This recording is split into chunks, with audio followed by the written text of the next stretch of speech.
Welcome to the Learning Pines YouTube. We hope this video helps. In this video, I will explain how to replace the battery in your Ford F-150 key fob.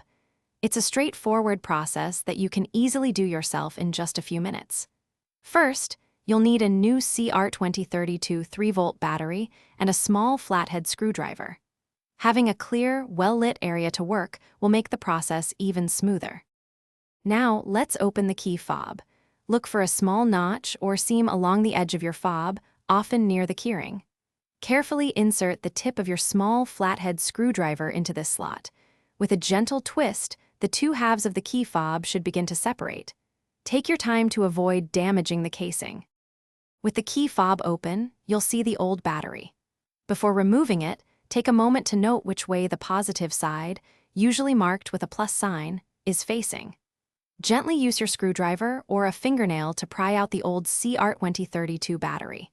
Then, insert the new 3-volt battery, ensuring the positive side is facing the same direction as the old one. Finally, it's time to reassemble your key fob. Carefully align the two halves of the casing, making sure they fit together perfectly. Press them firmly around the edges until you hear them snap securely into place. Once closed, head to your Ford F-150 and test the key fob's lock and unlock functions to ensure everything is working correctly. Thanks for watching. Consider subscribing if we helped you.